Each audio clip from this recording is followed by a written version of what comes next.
Greetings and salutations, Tube Dwellers. This is your host, the Mad Bag. We're back in Starcraft 2 Wings of Liberty. So, I posted a few Zerg-focused games recently from Heart of the Swarm. They were really fast. They were first-person commentated and live and whatnot. But I just really want to get a Zerg game of substance. And I've had to default back to Wings of Liberty to do that. I've played quite a few games since then in Heart of the Swarm, race-picking Zerg, and it's nothing but craziness. On a side note, there is now a release date for Heart of the Swarm. It is the 12th of March, 2013. Okay, so next March. Just about 5 months, 4.5 months from now.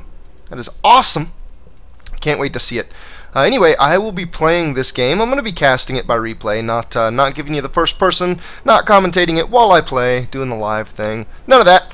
This will be between me on my secondary account, which is in Diamond, and Mr. Master Lord. Now, I know it says 1 vs 1, no games played.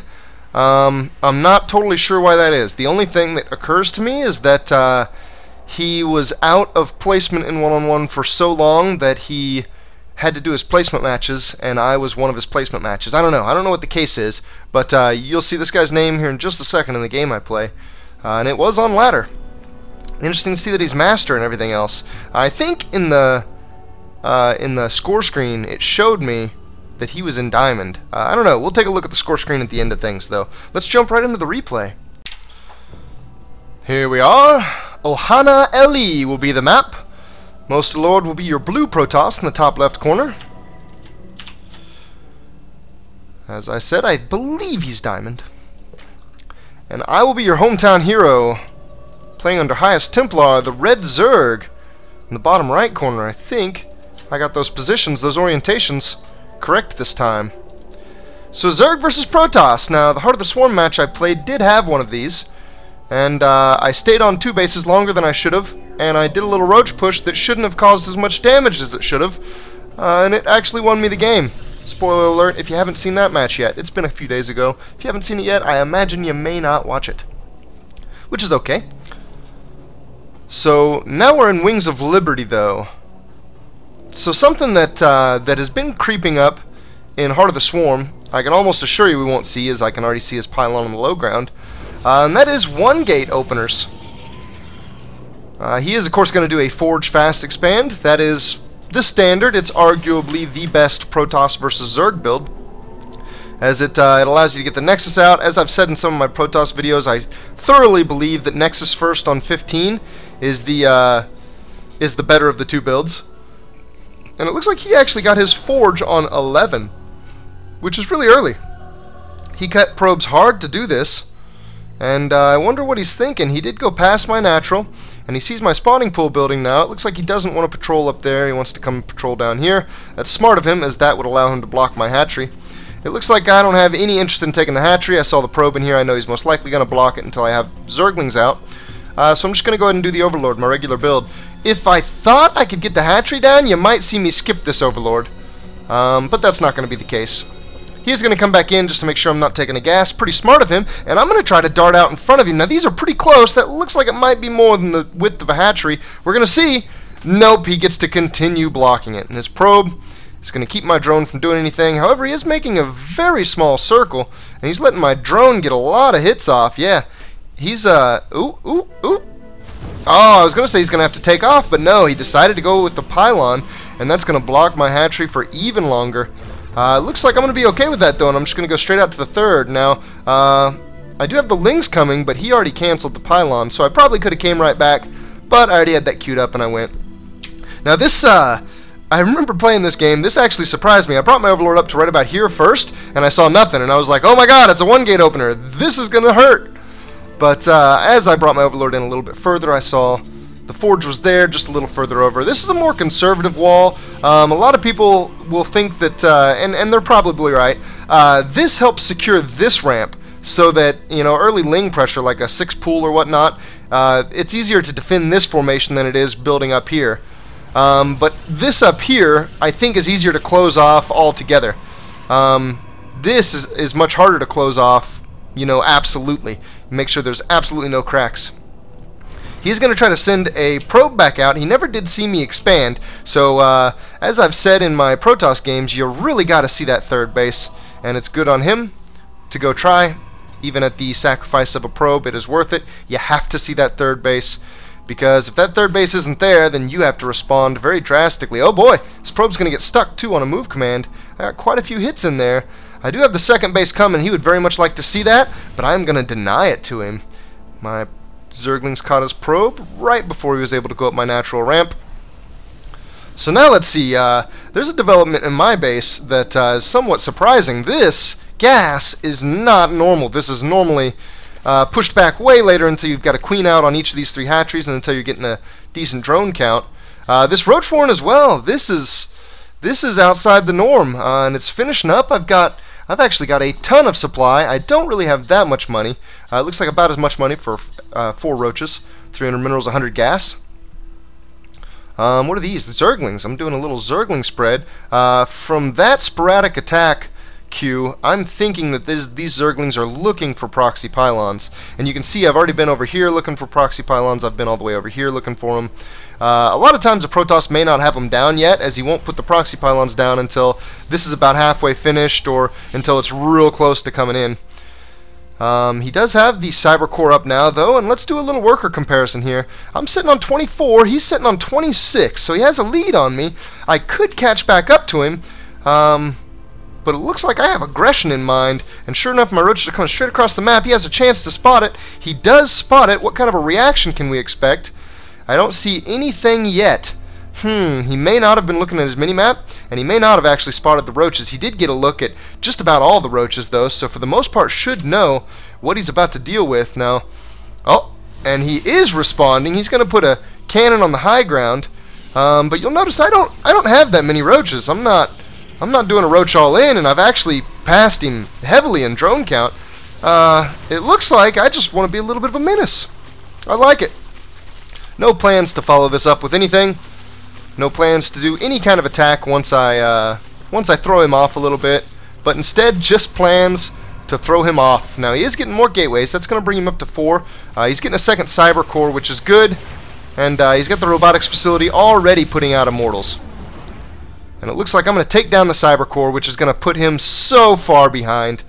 He's going to have to start that research over. His warp gates are going to be forever long, and I am taking this opportunity to snatch an advantage that I know will be useful, and that is the drone advantage. I'm a good 10 up on him. It's going to dwindle a little as I create some buildings, but I'm sure that it's also going to sprout back up as I continue to drone.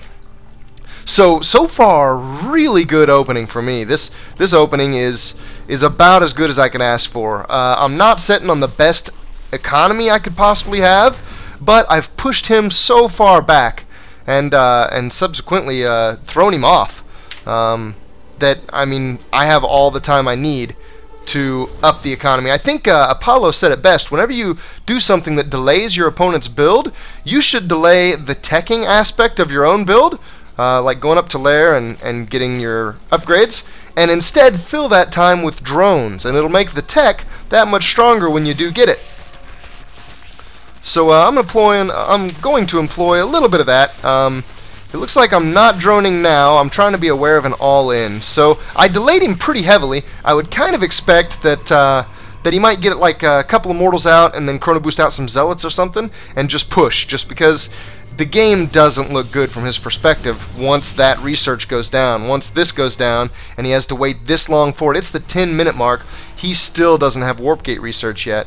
Now he does have 2 immortals. It doesn't look like he's been constant. Ooh, and I actually really like this. He's gotten out a warp prism, and he's going to do some immortal drop harass. Now the reason I like this is because, and you know what, actually as I say that, I don't like it as much as I could.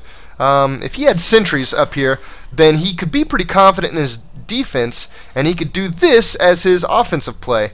But it looks like I don't know about his defense. And honestly, I'm shoring up at the front. This could get ugly for him. Oh, hold up. I wonder if I see that. It did just come through my vision. And here it's going to unload. Reaction isn't terrible. He's going to go straight for the hatch. He'd really like to get the hatch. I'm going to use that opportunity to go ahead and get us around. It doesn't really matter because he'll be able to pick up, but it will force him to get off the hatchery. And it looks like I responded with my forces pretty quick too. I think better would have been to leave my roaches up here and then go deny this. I think it was a little bit of a blunder for me to pull everything back. It's all in one control group right now. But even so, you can hit your control group, then you could control click just the Zerglings and send them back. And you hit control group, oh, sorry, I actually jumped to my vision, not what I wanted. I was going to say you could hit your control group again and then select just the roaches. And here come the Dark Templar. Now, I believe I have a little bit of a read on this too because my spore crawlers. So when I did so much damage to him, when I took out that research and really put him behind, I started to think of how could he get back in the game? What could he use to basically be cheesy and take a huge advantage with a low investment? Dark Templars are the first thing I guessed, and oh, how diabolical. This is a great combination. An Immortal drop with Dark Templar tech allows you to float around, snipe out spore crawlers, and then get Dark Templar in the mix to clean it up. Now, luckily I'm responding pretty well. My lair was up in time, and I have an Overseer. That's a huge boon, but he has used this time to get up a third, which is really good on him. Now, he's really far behind me in the overall food count, but that's strictly because of a lack in his army. His technology is looking pretty good, and he's close to me on the worker count. His technology actually is allowing him to kind of rip me apart. I do have a big army, though. That army is so much larger than his, and it looks like I'm investing in a little bit of Zerg special tactics. They're not out quite yet. I'm getting 3 Corruptors. That's most likely going to be my anti-Warp Prism force. I wonder how good I'll be with hunting his Warp Prism down. His Warp Prism did return home. I believe I killed one Immortal and he picked the other up. So here he is with his one Immortal. And I'm going to use my army advantage now to ensure that I maintain an overall advantage in the game. If he were able to get this up and triple produce workers, he could catch up to me on the worker count. And in pretty short order, he could erase my advantage in army. So I'm getting aggressive at the right time. That's good. I like to see that. I still have a much larger army than him. But it looks like I don't have the biggest intentions for aggression. It looks like, did I spot that? I don't know if I did. Oh, but my Corruptors tell me they're in a good flight path for it. Oh, yes! Money on the Warp Prism. Please follow. It looks like they're still on the original command, so I haven't taken control of this and told them to focus. But they're gonna get the kill. Man, Corruptors take a long time to kill anything that's not massive. They shoot so friggin' slow. Their damage is decent, 14, well, I guess 20 versus massive. That's not real decent. 1.9 attack speed, though, is so slow. So his Warp Prism's down. His main means for aggression is down. He's playing incredibly defensive because he just wants to survive. His worker count is this +3? No, that's plus. No, that is +3. Wow. Okay, so good on him. Even under this pressure, he's kept what I would call an overall tech advantage. Now, the main reason that this composition has a tech advantage is just because he's got Immortals, and I haven't quite fielded Infestors. You see, the Infestors are about to hatch, but they're not quite on the map yet. Once these come out, I would say it still comes down to upgrades, and it looks like I do have the +2 damage. Only just now getting the +1 Carapace, though. And I don't think he has any armor. No, he actually does have 1 armor, and he's about to finish +3 damage. +3 damage is great, especially when he's going to have it before I even get 1 armor. That's going to be full damage upgrades against no armor upgrades. That's going to allow him to wipe roaches out really quickly. Got some patrols, keeping an eye on his bases, trying to ensure I know if he tries to take a risky ninja base or something, you know, a base when he shouldn't necessarily be taking one. And I'm going to go ahead and secure a little bit more map presence. So far, I've been in the lead almost exclusively this entire game. But he's been doing tactics that keep me from killing him and that kind of derail parts of my build. Now it looks like the hive's just finished and I'm wrapping up 1, so I'm sure I'm going to continue this spire into a greater spire and go the Broodlord tech route, especially given that I have Infestors and Roaches out and in decent numbers. I'm building a lot more Roaches now, though, and I'm setting on enough bank that I could still do some decent Broodlord stuffs. But he's going to push in. I'm just going to cancel that base. I don't really want to lose my army if I'm not ready to engage him. And looking at the army counts, I could probably engage this. I don't know. That +3, he's caught up to me really well in army count, and it would be a really close match.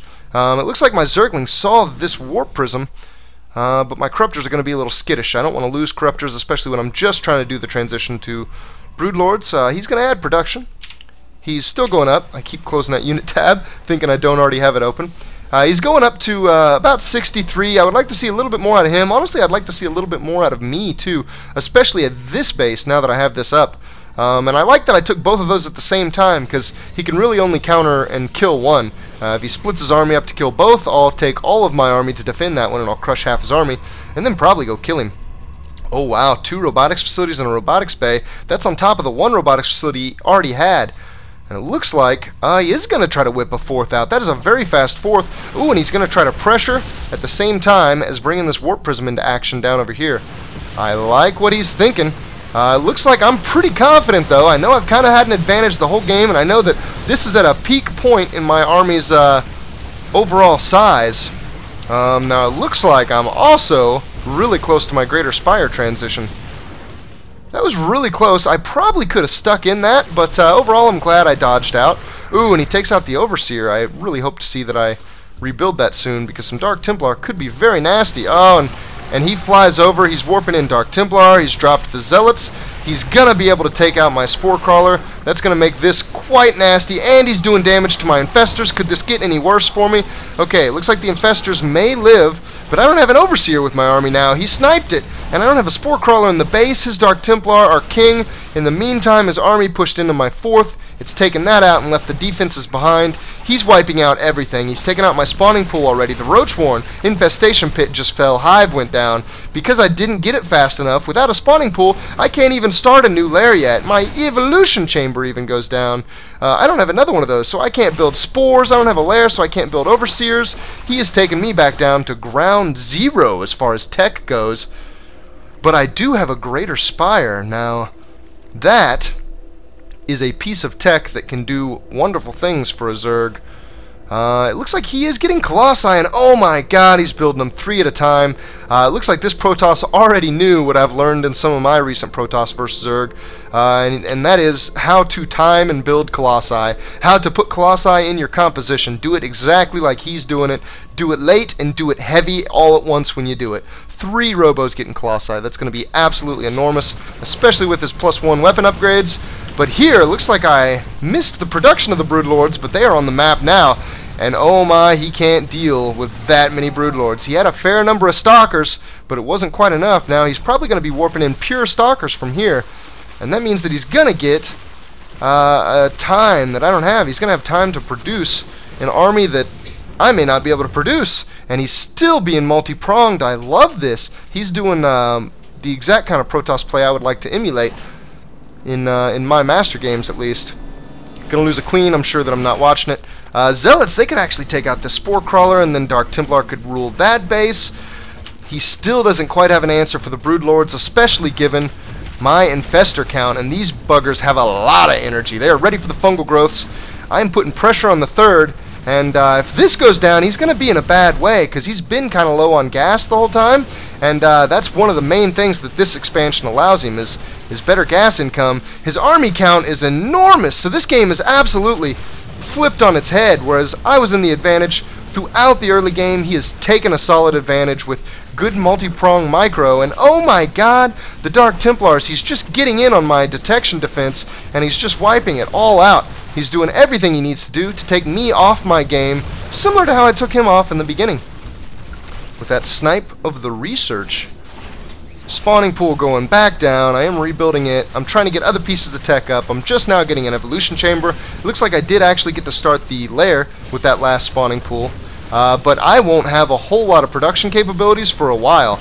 I'm on 1 hatchery. That means I can't produce a lot, even though I have a gigantic bank. That's a huge bank. I think he's really trying to delay to engage this. It is a lot of Broodlords, and they have +1 damage. But that's a lot of Stalkers at the same time. He's going to do some more. Ooh, Dark Templar warp-ins. I like this because I don't have an Overseer here, and I don't have a lair yet to make another Overseer. I am close. Oh, the Infestors. If he could take the Infestors out, this would be so beautiful. Can I fungal? Can I please let me have a fungal? There's a fungal growth, and the Dark Templar evaporate almost immediately. It looks like there is one more there that I missed. Oh, he's going to take out another Infestor. I am down to literally 1 fungal growth. I'm about to have 2, though, and in he blinks. Now, I did go ahead and lay down the 1 fungal growth I have, and it looks like the Infestor's still alive. He's taken out so many Broodlords, but at the same time, the Stalkers are falling really fast. He's going to blink again. The Broodlord count is dropping. It's down to 5. Oh, there's one about to die. It's getting ready to go down to 4. He can't quite reach it, though. Ah, it does come down to 4. 4 Broodlords are all that's left, but he has totally run out of Stalkers. He's got 4 Stalkers in the back. He's got enough resources to warp in 2 additional Stalkers, and he is totally out of minerals. Now, in the meantime, it looks like I've just barely stabilized. He's going to bring the Stalkers in for a last hurrah. 1 more Broodlord. 2 more Broodlords going down. Only 2 Broodlords left. And I finish off the last of his Stalkers. If he would have just warped 2 in, he might have even been able to take out those 2 Broodlords. My God, but that's close. And it looks like I'm going to back off. Oh, nice. He's going to warp in Dark Templar. He might do an Archon. I'm going to back off for a second, knowing that I have somewhat stabilized. 44 food to 60. And Zerglings. Okay, so, oh, wow. He gets another cancel. I'm still not even allowed to get up a second base. And I am 2 Spine Crawlers and a Spore away from not at all being stable. He's got that Dark Templar. Ooh, the 3 Dark Templar now. This could prove a little damaging, but with the Spore Crawler here and that many Zerglings, I think I'm going to end up okay. There, finally I'm bringing an Overseer in, and he knows it's the last hurrah. GG! Monster Lord jumps out of the game. Oh, I like that, too. I was planning on potentially being dislodged here and having to take another base. I like that I was thinking that. He probably would not have found that for quite a while. And I was also blocking a Nexus. Cool. Little in-game moves. Little base race. Everything's going to crap moves that I like to see. So here's the score screen. You see that was a very close score. For as much of an advantage as I had in the early game there, I have really got to commend him for coming back and putting a show on. He just about took me out. He had me panicking in a few different places, and I flubbed a lot of defending his harassment. Very good harassment, especially considering he was never really able to do a really good straight push in that. The drones are part of the story, but it was mainly the timing of it. Me being able to have the economy I did early just barely catapulted me into Broodlords with just the right timing. And it's kind of crazy to see how a lot of these bars are really close. Of course, he trained less units, but that's really close considering that I was Zerg and he was Protoss. Normally Protoss train the fewest comparatively, and Zerg train the most. Army value, you see, I was ahead of him almost, the entire game on army size, but he was being a Protoss ninja. He was being a space elf. Had some ridiculous wicked agility. And even at the end, he was wiping my bases out faster than I was wiping his out. That Zerg Doom push, though. Alright, so thanks for watching, everybody. Look forward to some more campaign missions, and as always, a continuation of multiplayer games as well, whenever I find some kind of interesting game, some good stuff. And oh boy, I can't wait to play some Assassin's Creed next Tuesday.